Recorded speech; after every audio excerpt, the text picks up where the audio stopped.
hariku cerah, matahari tersenyum indah, usai sudah belajar di rumah.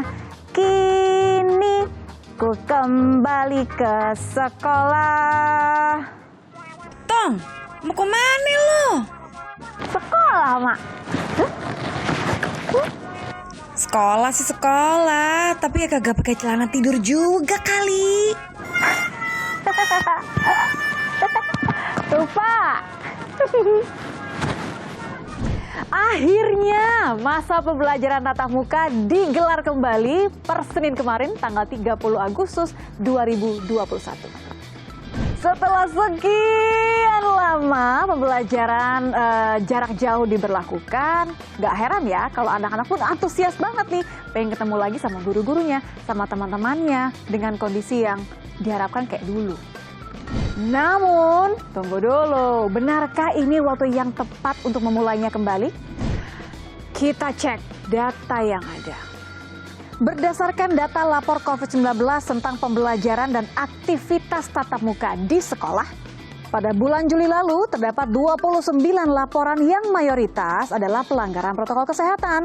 17%-nya dari laporan itu ternyata menciptakan klaster COVID-19 di sekolah. Waduh. Coba kita cek jumlah vaksin anak usia sekolah. Kalau di DKI Jakarta sebenarnya cukup menggembirakan sih. Dari total 795.612 anak usia 12 sampai 17 tahun, Kadinkes DKI Jakarta mengklaim telah memvaksinasi sekitar 750 ribuan anak sekolah. Tapi kan Indonesia nggak melulu soal Jakarta, like literally, duh. Nih lihat, kalau dari seluruh Indonesia, bahkan jumlahnya masih jauh banget dari target. Pakai banget ya jauhnya. Belum lagi ada sekelompok siswa yang menyalurkan, katanya sih rasa rindu ya, tapi berlebihan. Aduh, ngeri banget. Namun, bukan berarti kita harus terus pesimis. Lagi pula, banyak pelajar dan pengajar yang mengaku siap menjalankan PTM dengan segala konsekuensinya. Ingat, pendidikan adalah cerminan generasi penerus bangsa. Ayo, dicoba ya anak-anak. INI, ini. Iya, pinter. Di antara semua pro dan kontra yang ada soal PTM, pertanyaannya, seberapa siap sih kita menyambut pembelajaran tatap muka di Indonesia? Ceknya di mana? Ya di Ngopi, Ngobrol Pintar. Apa kabarmu, oh anak-anakku? Semoga kau baik-baik saja. Setelah lama tak bertemu, hari ini kita berjumpa. Semoga anak-anakku sayang, tatap muka membuatmu senang. Hati riang bikin badan teguh, corona segera pergi menjauh.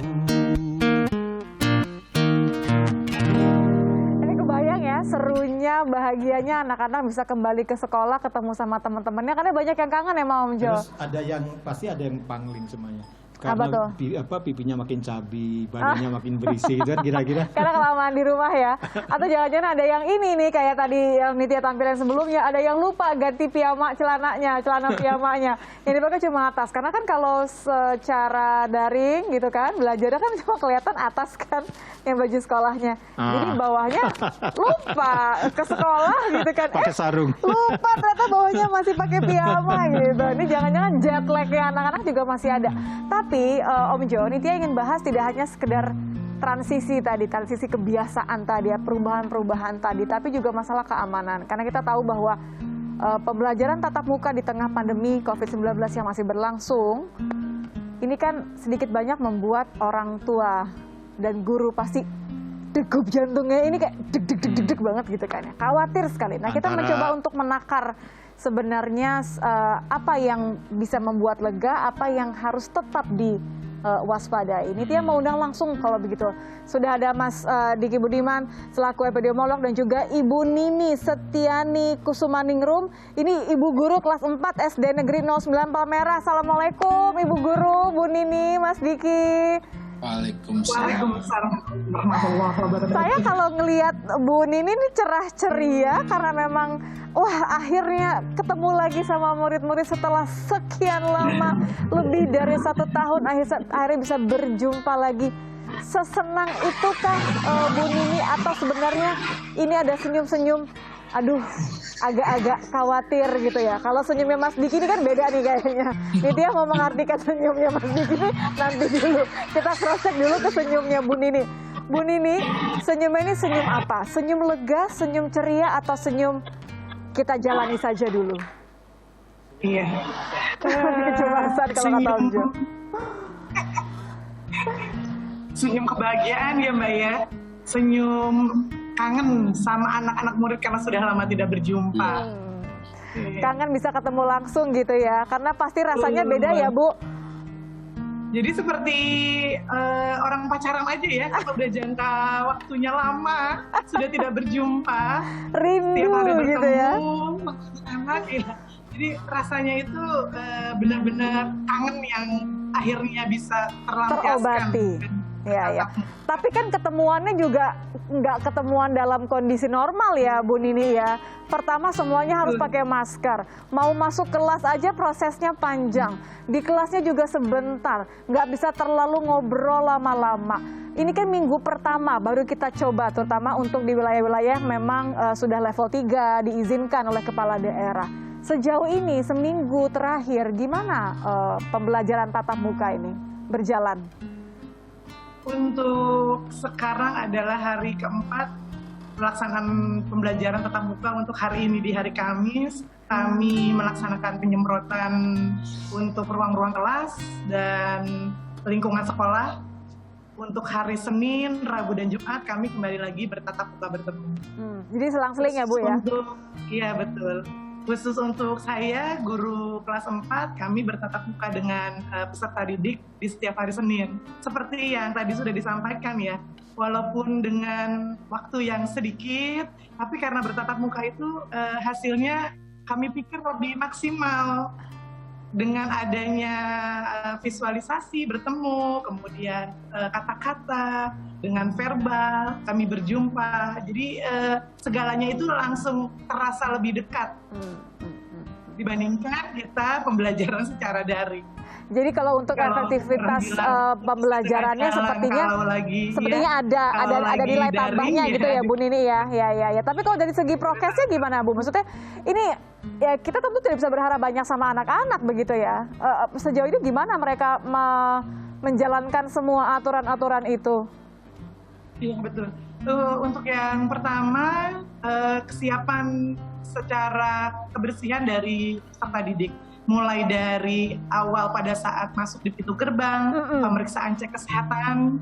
Pada bandel nggak tuh Bu? Atau ngikut aja, nurut gitu?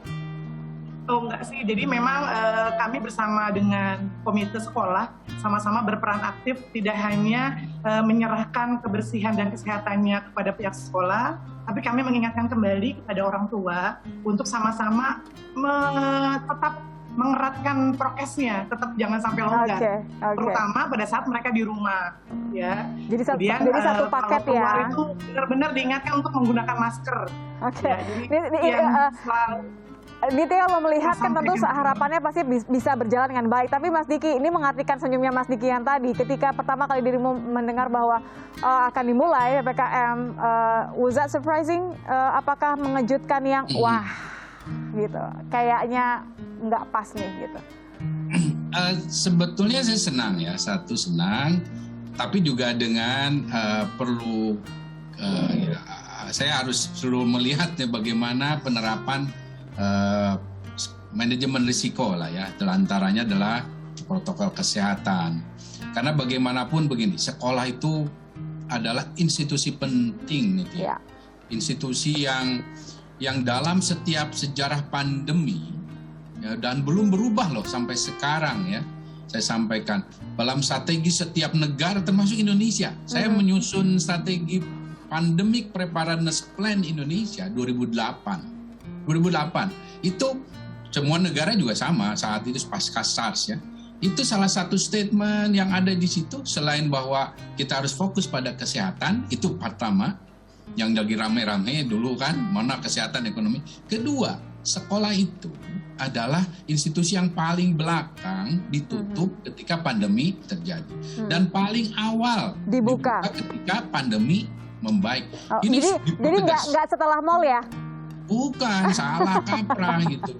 Jangan sampai terjadi bapaknya makan di kafe, ibunya ke mall, anaknya nggak sekolah. Ini salah besar ya, salah besar. Dan ini tidak sesuai strategi.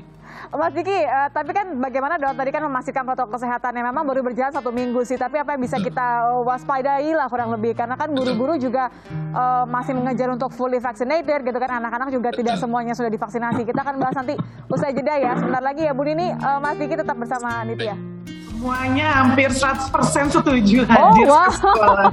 Ada istirahat nggak, ada jajan atau apa nggak gitu di sekolah, Fahri? Cuma istirahat makan.